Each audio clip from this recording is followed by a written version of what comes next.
Did you tag me? Yeah. Oh, good. Thanks, God. Hello, everybody. This is Wednesday, May. Good? Yeah. Hello, everybody. This is Wednesday, May 25th, 2022, and this is my little Bible study, and we're continuing with our line-by-line, verse-by-verse study of the book of Revelation. And tonight, we're scheduled for chapters 8 and 9. 9 and 10. Now, eventually, we're going to get to chapter 9, but we're going to go a long way about getting there.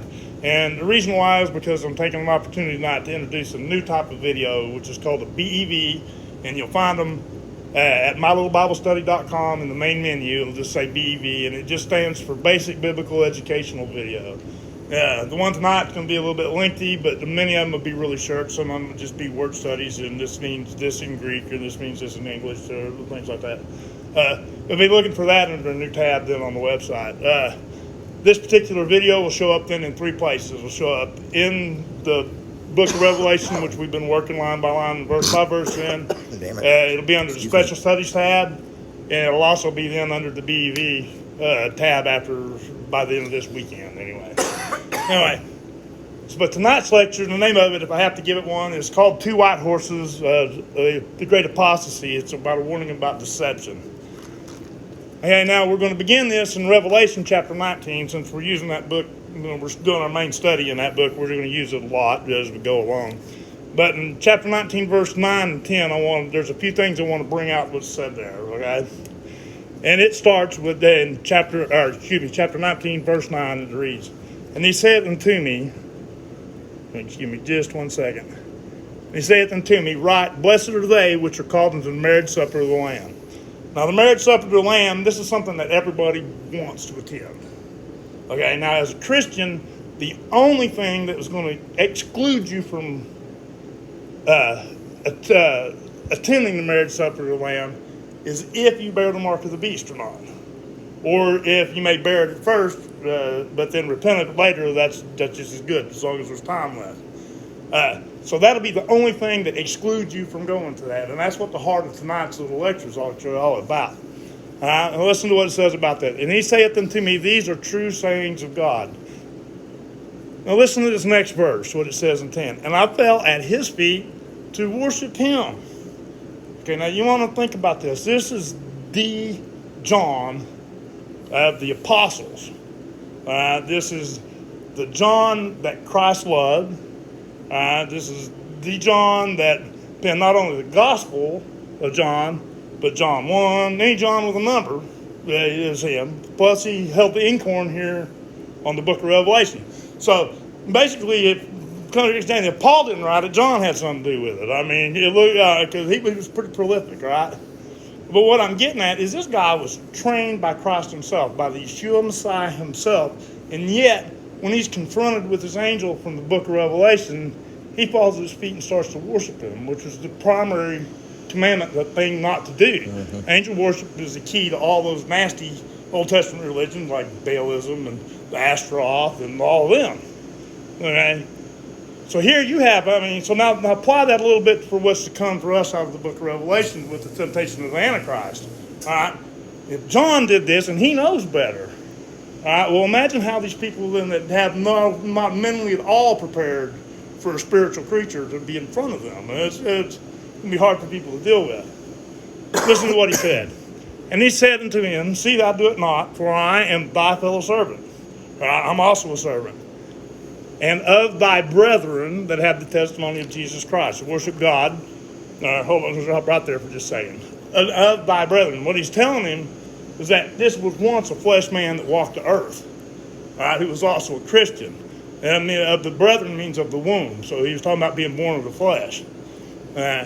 So he's telling him a whole lot here. And worship God, for the testimony of Jesus is the spirit of prophecy. Now that's what I wanted to come here for this. Because we're going to talk about the book of Revelation here in just a minute. I want you to lock that into your mind, that the testimony of Jesus is the spirit of prophecy. All right.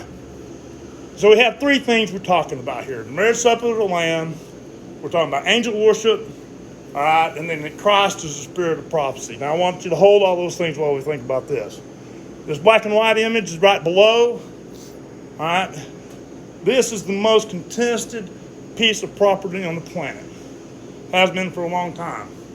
This is the rock that is under the Dome of the Rock in Jerusalem. All right, it's called the Al-Aqsa Mosque. This little piece of real estate is one of the central ideas of three of the supercultural religions of the world. You have Islam, all right, you have Judaism, and Christianity all hold this very spot to be very sacred. Okay? In the Bible, this is considered to be the spot where Jacob laid his head down and used a rock as a pillow and had a dream about angels going into heaven and ascending up and down this giant staircase. Okay? This is the very spot. The rock, he was so impressed with this that the rock that he had laid his head on, he carried with him the rest of his life, and so did his people. All right? It eventually becomes the coronation stone that all the kings of England and queens of England have been coronated over. All right? It currently resides in Scotland, and that last trip to Scotland fulfilled all the prophecy that had to do with that stone that said that these things had happened before the return of Christ. Now it sits in his home in Scotland where it belongs. It's called the Stone of Scone. But anyway, it was said to have come from this very spot. If you look closely, you can see some carvings into this rock. It is believed by many that the Ark of the Covenant used to sit in one of these. Now look at the picture below that. That's a mock-up of the first and second temples. The main, the central feature is the inner sanctum, which you see in the very back. Goes through two gates. Okay, and as if that inner sanctum one time stood over the very spot where this is. Now, on the first day of spring, the sun will shine right down through the front gate, through the second gate, and right in on the Ark of the Covenant, which laid in its notch right on this, what Islam calls the foundation stone.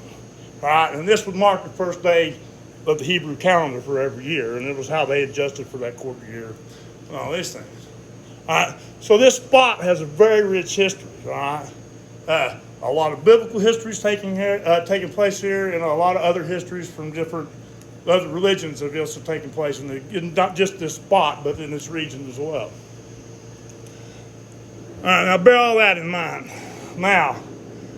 The slideshow down below that, there's another couple of spots of it. You can see the mosque there.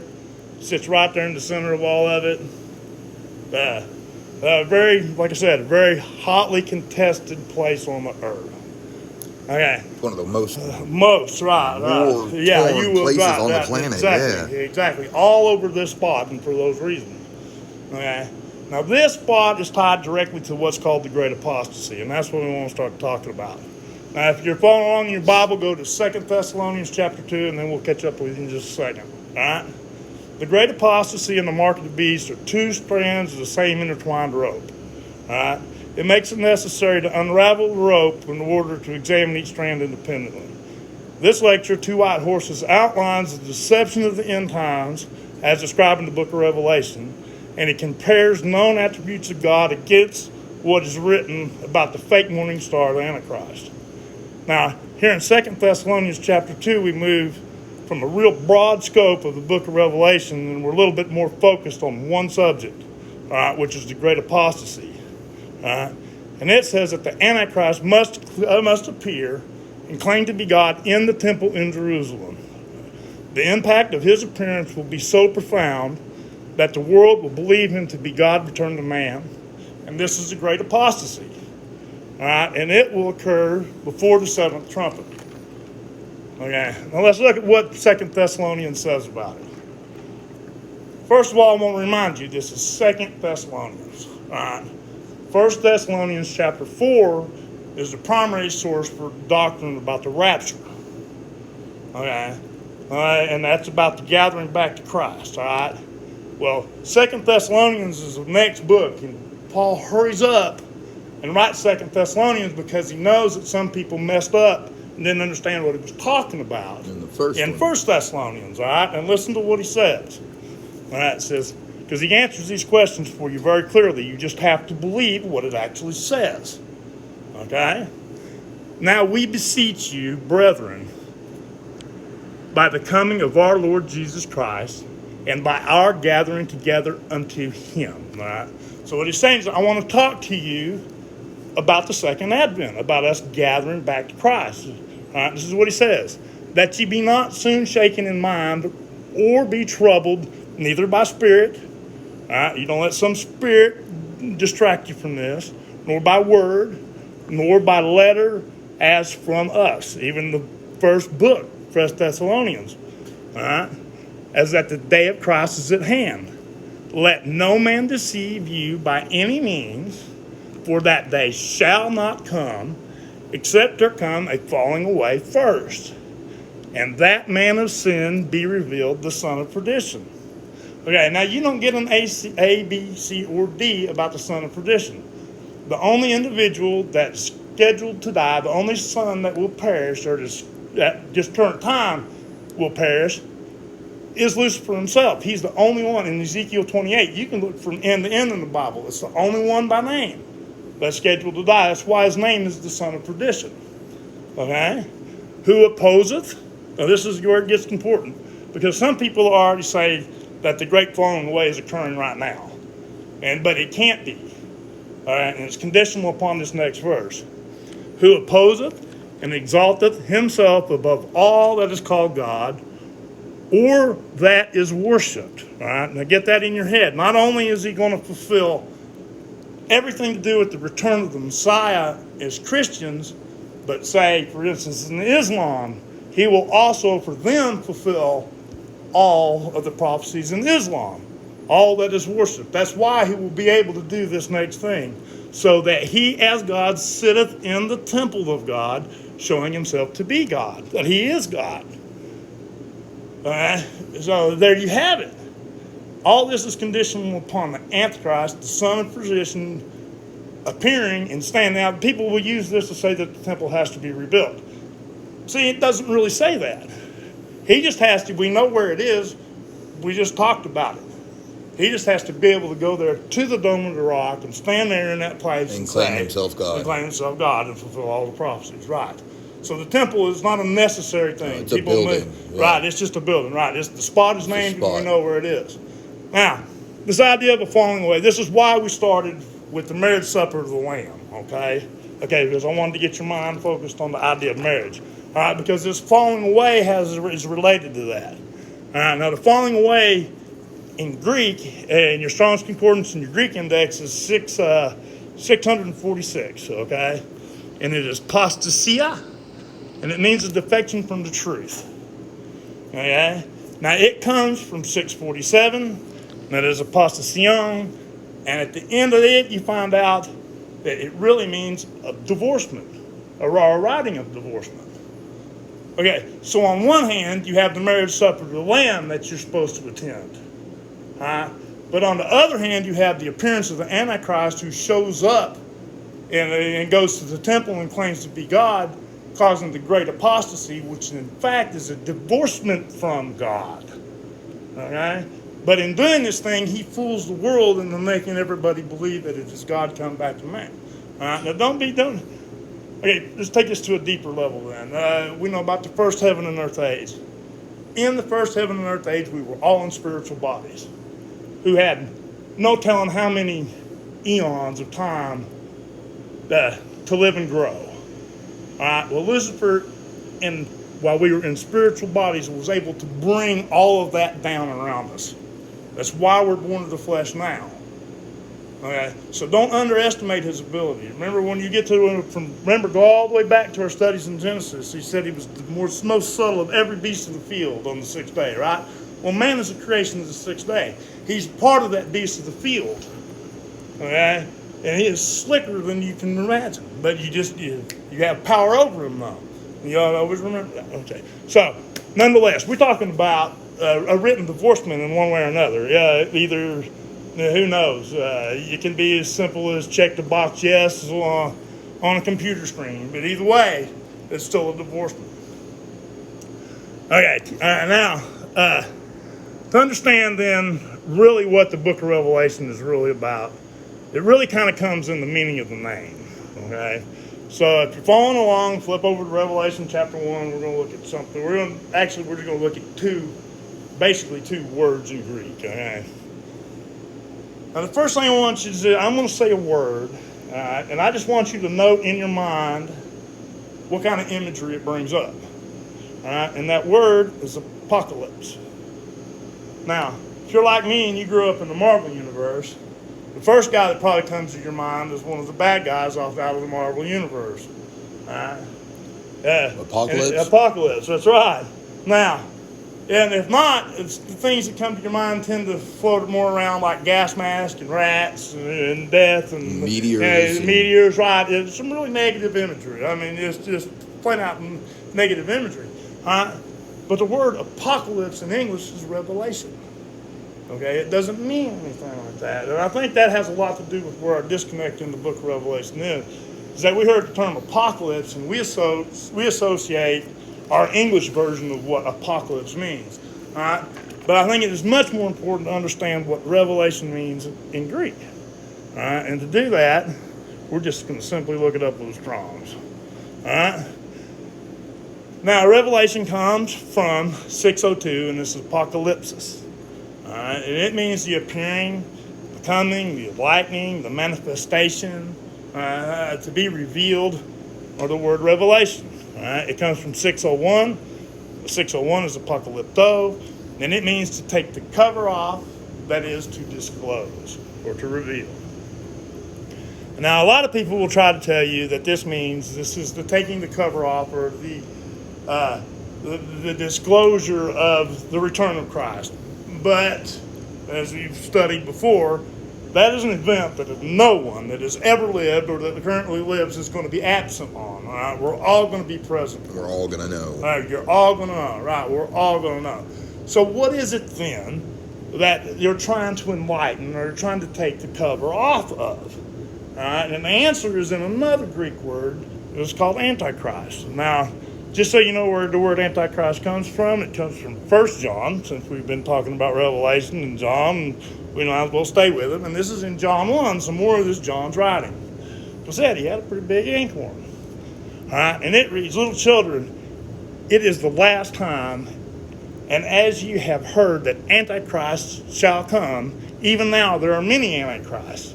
Okay, now he's saying even back then, so you look around, you got all these antitypes already. So how are we supposed to know what the real deal is? How it's the last one? Okay, whereby, this is where he continues, whereby we know that this is the last time.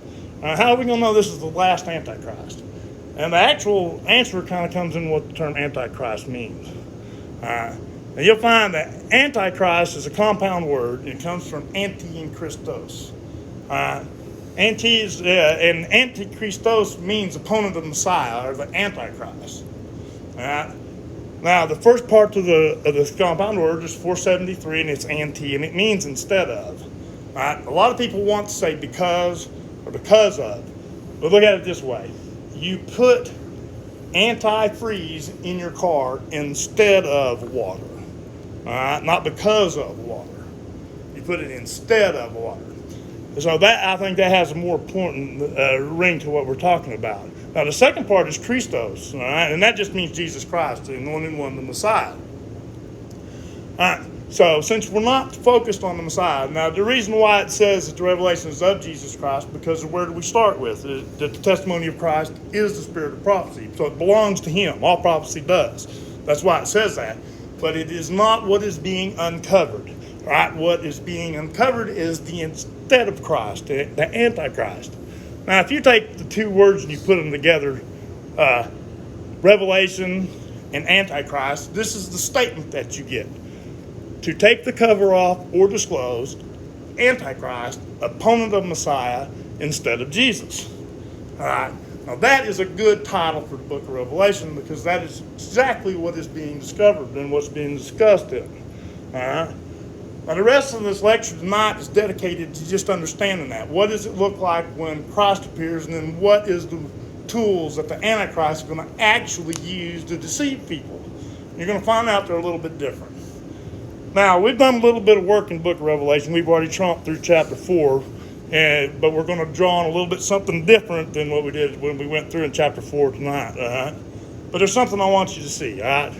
It's in chapter 4, verse 1, because we get a really good look at what the Messiah actually looks like as the high priest. And I'll explain that as we go. But chapter 4, verse 1, and it reads, after this I looked, and behold, a door was opened in heaven. And the first voice which I heard was as it were a trumpet talking with me, which said, Come up hither, and I will show thee things what must be hereafter. And immediately I was in the Spirit, and behold, a throne was set in heaven, and one sat on the throne. Okay, so here we have a look into the throne room. Now this is who's on the throne. And he that sat was to look upon like a jasper and a sardine stone. Okay? Now, when we went through this in the book of Revelation, we went and understood what this means.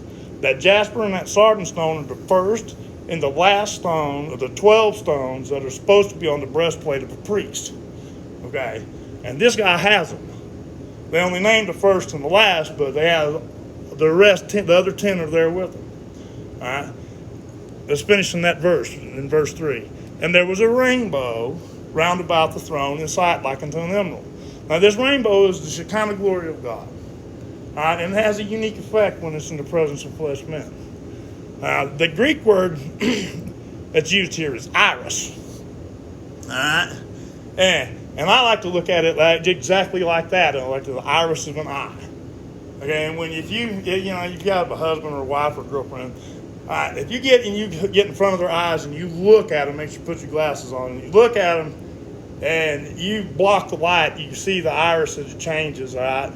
They change the lighting position, and you'll see that iris erupt into life. I mean, somehow it's geometric, yet it still accommodates whatever size lens. I mean, so I think there's a lot in that example of iris whenever we really get thinking about it. But it just, in the simplest terms, it is just something that the Hebrew language is described as the Shekinah glory of God. An aura. And that's, just the aura, the overall presence of God in his own nature, right, as he appears. And that's exactly what the iris is. Okay? Now, it turns out that contact with this iris has an interesting effect on people. All right? And now we found out about this way back in the Old Testament, back in the book of Exodus, all right, with an encounter with Moses. Now, let's go to Exodus chapter 34, and we're going to pick it up in verse 29. We're going to look at 29 and 30 right here in Exodus, all right? Now, let me set this up a little bit. Moses has been up on Mount Sinai for 40 days and 40 nights, all right? 40 in biblical numerics means probation, all right? So he's been up there for 40 days, 40 nights. It says that he's been without food and with water, so he has quite literally been living on the presence of God for almost over a month. All right. Now, listen to what it says when he comes back down in verse 29. And it came to pass, when Moses came down from Mount Sinai with the 2 tablets of testimony in Moses' hands, when he came down from the mountain, that Moses wist not or knew not that the skin of his face shone while he talked with him. And when Aaron and all the children of Israel saw Moses, behold, the skin of his face shone, they were afraid to come nigh unto him. All right.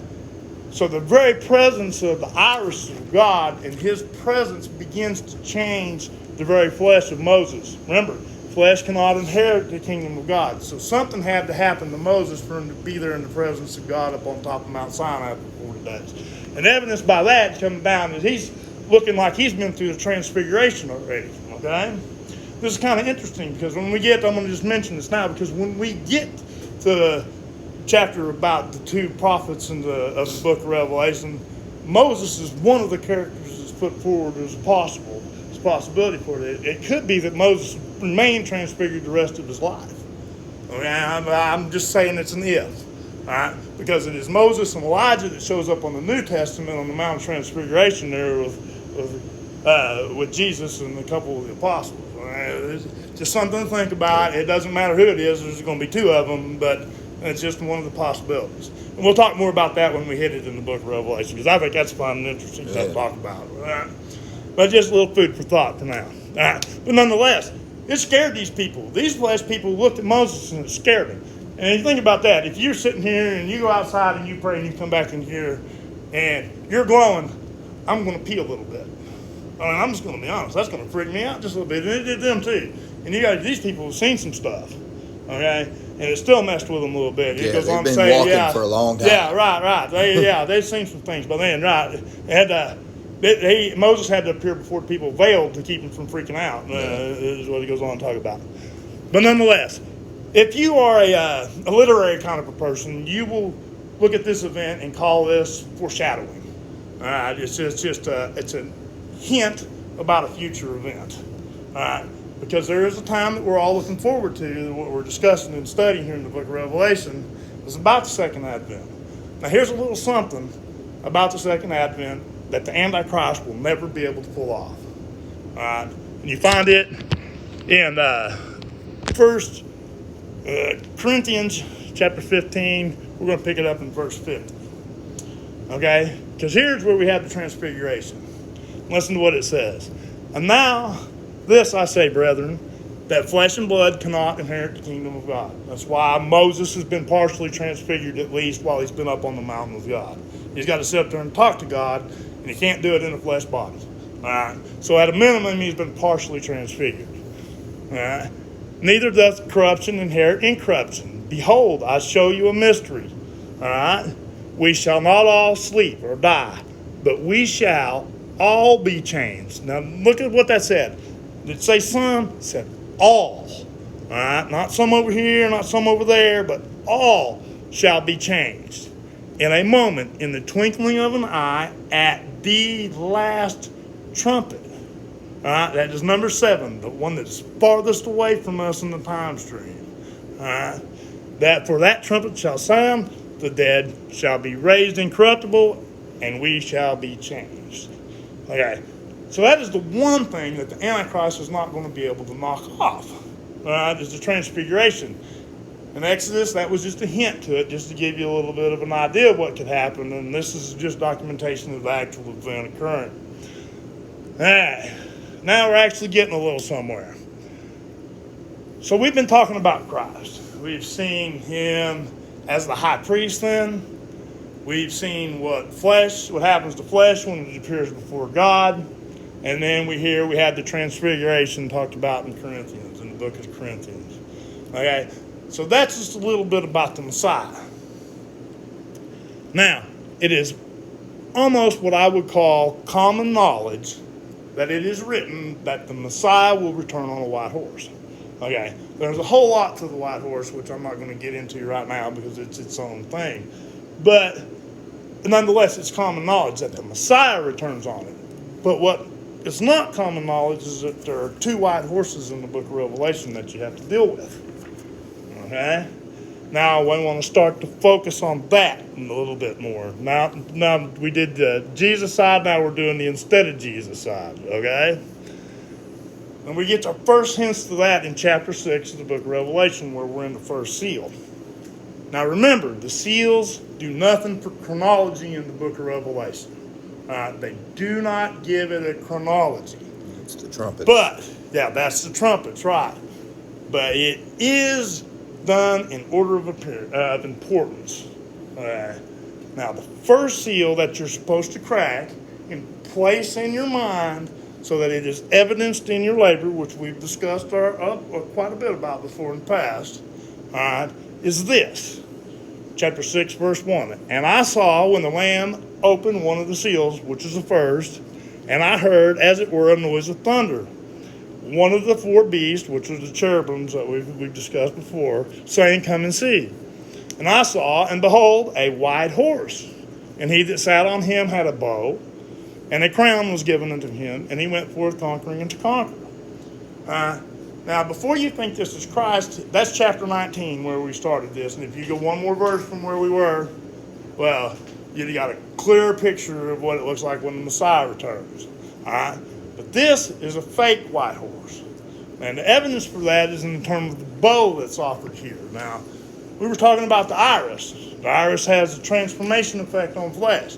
It changed Moses into a spiritual creature practically. Well, not just the bow, the crown too. Yeah, right, and the crown's right. Well, no, the bow, those we want to focus right now. This word bow is not iris. No. This word bow is toxon. All right, in Greek it means it's a simplistic fabric.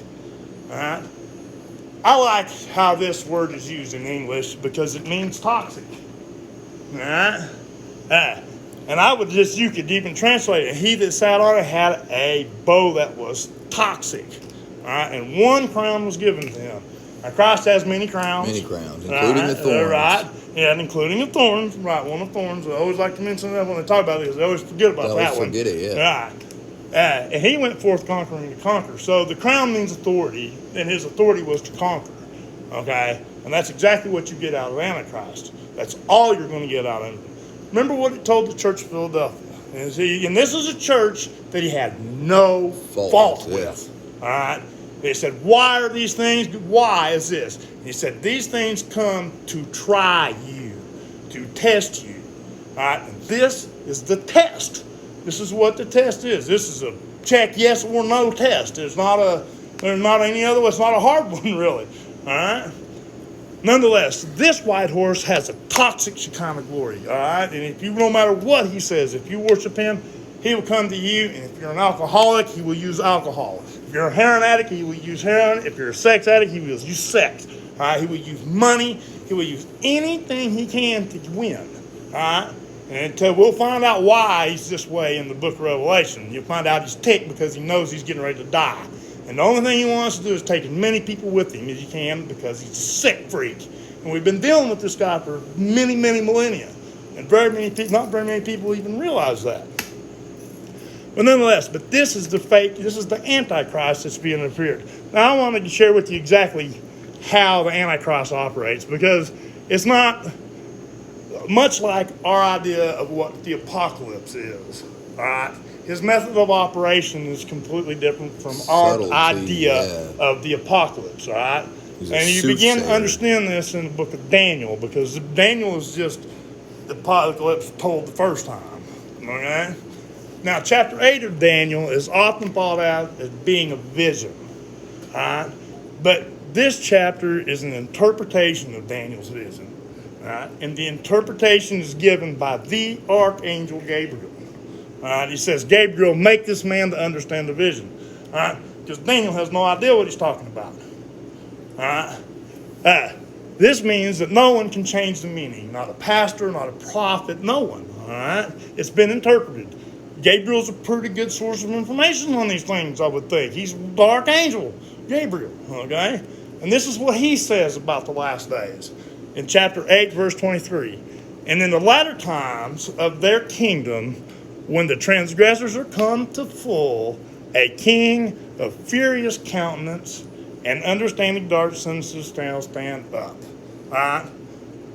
Most scholars across the board agree that this is a reference to the Antichrist. We can debate it in other places, but it's one of the most everybody accepts this. All right? Verse 24, and his power shall be mighty. Now listen to what it says, but not by his own power. All right? See, he doesn't have any true authority. It's been removed. All right? He's come here with one crown to conquer, and that's all. All right? He's playing his role, and it's simply to test us. All right? Quite simply. All right? So it's not of his power. See, that's why he says it's not his power. This is ordained by God to happen. All right? But he told you, he gave you the blueprint to walking through it all, real simply. All right. Now listen to what it says. All right. And this is halfway verse 20 through verse 24. And he shall destroy wonderfully, and shall prosper and practice, and shall destroy the mighty and holy people, which is us, the United States. All right. We're those 10 tribes that got lost in the world. All right. God didn't do anything but put them all back together, like he said he was going to do in the book of Deuteronomy. All right. We're going to study law. That's next after prophecy comes law, because that's real important. And the law book to me is Deuteronomy. It's the best one to use, and we're going to really get into that now. So for anybody who's interested, that's a little something else coming up. All right. But nonetheless, you see his method of operation begins right here. He's destroying wonderful. He's going to prosper and practice and destroy the mighty and holy people. Verse 25, and through his policy also he shall cause craft to prosper in his hand. And he shall magnify himself in his heart, and by peace shall destroy many. All right? See, just like our idea of what the apocalypse is gas mask and rats. All right? The true fact about the apocalypse is that the Antichrist destroys us through peace. All right? And we'll be willing to sacrifice our own children up. Yeah. All right? In pursuit of this peace. And you see all the conditions that are bringing this all to pass are being built in front of your eyes every day on the news. All you got to do is just plug in and pay attention. You don't even got to be a good prophecy expert to know that there's something going on. All right? But nonetheless, here you get his whole method of operation. And when he shows up, it is going to be hard to teach against any of this. A chicken in everybody's pot. Everybody's electric bill paid. Your medication takes care of. You're an alcoholic, we can heal you. If not, we can give you something to drink. Okay? This guy is going to come get you, and he's going to come get your children, and he's going to be very convincing. And just like all in the feeling before him, they're going to be also after your daughters. They don't want your wives, they want your daughters. They want your children. Just like they did the first 2 times. All right? Nothing changes with these guys. All right? Just like John. John fell down and began to worship the angel that was bringing in the message in the book of Revelation. And when the Antichrist appears in the supernatural body, being able to snap his fingers and bring down lightning from the sky, people are going to fall at his feet no matter what. All right? You get people go nuts over Ozzy Osbourne thinking he's the prince of damn darkness. Well, he got old and almost dead now. All right? Not much of a prince of darkness. You get my point. But he said there would be Antichrist types all the way through. Not that I don't think Ozzy's an Antichrist type. I just think he's some guy that got a microphone and made some money, saying things that he needed to say to make some money. To make some money, yeah. Okay, but you get the But his real beliefs are his own real beliefs. Right, that's right. But nonetheless, that's a digression. And I'll even admit to that. But you get the point. All right? The point is this guy's going to be very convincing. Now, since we're in Daniel, we need to talk about the time. We've talked a lot about the hour of temptation. That's just a word that describes the entire 7-year period. Okay, and here in the book of Daniel, it gets lays out in the 70 weeks of Daniel that the entire thing is 7 years long. All right, but this I want you to listen to this in Matthew and in Mark, all right, because it's documented in 2 places. Matthew 24, verse 22, and then Mark 13, verse 20. All right, just listen to what it says. Except those days be shortened, which is talking about the reign of the Antichrist from above, all right? But except those days should be shortened, there should be no flesh saved. That is how convincing he is going to be. Okay? There should be none. If the whole thing was allowed to run 7 years. All right? But he doesn't. He says here, but for the elect's sake, those days should be shortened. Okay? Now, shortened to what? That sounds good. You want to have this time shortened down as much as possible. Well, here's where we get back to our study in the book of Revelation, because it lays it out for you very good in chapter 9 of the book of Revelation, which just so happens to be where we are in our line-by-line, verse-by-verse study. That's why this whole lecture is going to be here in the text in the book of Revelation too, during this point. All right, so go ahead and switch over then to the book of Revelation, chapter 9. All right? We've covered this before, but we're going to cover it again, because every time, I'm here to tell you that every time you do an in-depth study in a book, I don't know how many times I've been through the book of Genesis, particularly that first third. That just fascinated me for 20 years. All right? Every time I do an in-depth study in it, you learn more and more and more. There doesn't seem to be a bottom to how much you can actually learn. And I think that's very interesting. Well, the book of Revelation is kind of the same way. So the fact it wasn't more than a month that we just hit this chapter or so, but we're going to hit it again just because that's the way life goes. All right? Now, chapter 9 is going to tell us what time this is shortened to, and we're going to start with this. Now, we are into the 5th angel sounding a trumpet here. All right? So we're in the 5th trumpet. Now, we've been working these symbols. Stars are what in the book of Revelation? The stars are angels, okay? And they're going to stick with that through this entire book, and in fact, through most of the Bible, actually. Now, also an angel is what? Remember the angel that spoke with John, the one that John was trying to worship? He said, I'm a servant, was one of your brethren. All right? When I walked the earth, I was a flesh man and was a Christian. Don't worship me, worship God. And that's really what John's getting at in Greek in that. All right? Now here we are in the 5th angel sounding. All right? In the 5th angel sounding, I saw a star fall from heaven unto the earth. Here we got, this is why, this star falling to earth is why, in the previous classes that we've had, there's a silence in heaven about the space of half an hour. It's because this guy now has been kicked out of heaven and is on the earth. And to him was given the key to the bottomless pit. He's the master of the bottomless pit. And he opened the bottomless pit, and there arose a smoke out of the pit, as the smoke of a great furnace, and the sun and the air were darkened by reason of the smoke of the pit. This is warfare we're talking about. Smoke is always used in warfare to do just a few things. It screens your movement and disguises the battlefield so nobody can tell really what's going on. Smoke has been used historically since there have been humans in the same fashion during battle. It has not changed. It's just our delivery of smoke and the amount that we can generate is the only thing that's changed. So don't be this. This smoke is about deception. This is not an actual smoke that comes up out of the pit. Remember, the battle's for your mind. This smoke is what confuses your mind, not the world around you. Verse 3, and it came out of the, and there came out of the smoke locusts upon the earth, and in them was given power, as a scorpion of the earth have power. All right, here we have two big symbols named here, locusts and scorpions. Right, and they're going to stay with us through the rest of this chapter on this, and in fact, in the rest of the book probably. Yeah. All right, locusts. What is it that's unique about locusts? Because these aren't locusts. These are not locusts. You're going to find out these are the faces of men. All right. A locust, when a whole, now remember how many come with the Antichrist, all right? It's going to look like he has the power to take everybody out of here, all right?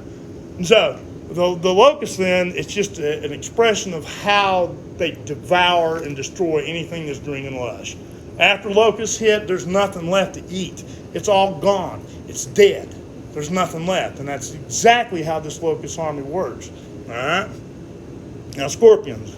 We'll get on to the scorpions in a minute. Verse 4, and it was commanded them that they should not hurt the grass of the earth, nor any green thing, okay, nor eat neither any tree. So we know these aren't locusts because that's what they eat. Yeah. All right, so we're talking about something other than a literal form of locust. All right. The locust, okay, it was commanded, and it was commanded them, what verse are we on? I'm sorry, I lost where it was. 4, halfway through. 4, okay, halfway through. There, neither any game, all right. But only those monkeys, this is what they could hurt. All right, they're told not to eat anything green, and they can only hurt the people which have not the seal of God in their forehead. So these are people then, there's only two kinds of people in the book of Revelation. You either have the seals of God in your forehead, or you have the seals of the Antichrist in your forehead. All right? And these people who have the seals of the Antichrist, he has no authority to even kill any of them. All right? Ones that think he's God. He has no authority to do it and can't. All right? And if you're sealed, he can't hurt one hair on your head because you know who he is. Just like in the Church of Philadelphia. You were spared the temptation. Not because you're going to fly away, but because you know who he is. All right? And that's why you're spared the temptation. Now listen to what it says here. All right? Verse 5, and to them it was given that they should not kill them, but that they should be tormented 5 months. All right? This is called the season of the locust. Now, nothing is removed from the 7 years. It's only the time that's been condensed down. All the events still unfold, but just at a very rapid pace. All right? So, God has done us a big favor by reducing the whole 7-year tribulation down to a 5-month period. It happens really fast. Now that means out of 5 months, there's not a human that I know around from this area. We come from a lucky place. There are people out here who can hunt, who can fish, who can do anything. There's nobody in this area that cannot survive for 5 months on there without too much extra assistance anyway. I mean, a small group of people together, like-minded, can knock out some food and you do just fine, especially out of the kind of community that we have We'll around be all here. right. That's right. And so it's nothing to fear. All right? Now that was the first time it's mentioned, okay? And their torment was a torment of a scorpion when he striketh a man. All right. Well, what's unique about when a scorpion strikes a man? Nothing. They hurt, they cuss, they get mad, and they go on. They go on. That's right. All right. Or they get stomped on by the person. Yeah, they get stomped on. That's right. And that's exactly why they can't hurt anybody. It's exactly that, because it's just a torment when the scorpion striketh a man, and that's just a little sting. That's all it comes down to. All right, they can sting you, but they can't kill you. So what? All right? Verse 6, and in those days men shall seek death and shall not find it, and shall desire to die, and death shall flee from them. Why? Why? Because they're looking for death. Death is the name of the devil. All right? And they're trying to find death. They don't know where it is. God's in front of them, and they're seeking out the devil, but they can't find him because death flees from them. Okay? And the shapes of the locusts were like unto horses prepared unto battle. And on their heads were, as it were, crowns like gold. Didn't say it was gold. They said it was like gold. And their faces were the faces of men. So there you have it. All right? This locust army is comprised of people who are human. Or at least look human. Because some of them are also Nephilim. All right? You follow where we're going? All right? And they had hair as the hair of a woman. All right? So they're pretty. They look good. Looks holy. All right? Looks like it can be a high priest. All right? The hair of a woman. And their teeth were as the teeth of lions. All right? Well, what's unique about that? Okay, they're just vicious with that. The lion grabs a hold of a jugular and starts squeezing and keeps squeezing until the animal suffocates. And the whole time, the rest of the pride's coming around, they're eating the victim alive while all this is going on. All right? And all that is just an expression to say that they're vicious about their attack. All right? They want to win because their lives literally depend on it. All right?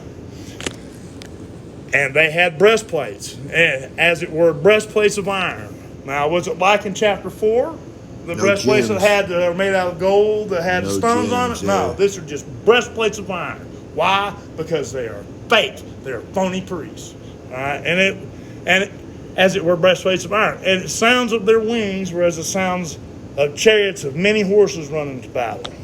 Verse 10, and they had tails like unto scorpions, and stingers in their tails, and their power was to hurt 5 men 5 months, or to hurt men 5 months. All right, so here it has the second time it's being repeated for emphasis.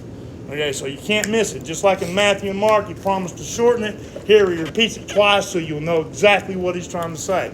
And don't overread it, and don't let some preacher rob you of it. All right, because this book has been used to keep people in fear for too long. This is an amazing book about prophecy, and when you understand it, it's really cool because it lets you in on things that most people don't understand. All right, verse 11. And they had a king over them, just so you want to know who this guy is for real. This one that comes to get kicked out of heaven, brings the key to the bottomless pit. They had a king over him, which is the angel of the bottomless pit, whose name in the Hebrew tongue is Abaddon, but in the Greek tongue hath his name Apollyon. All right. Now this guy, okay, Abaddon, the Greek term, all right, destroying angel. It's G3. If you're in the New Testament, what is a Hebrew word, Abaddon, that means destroying angel.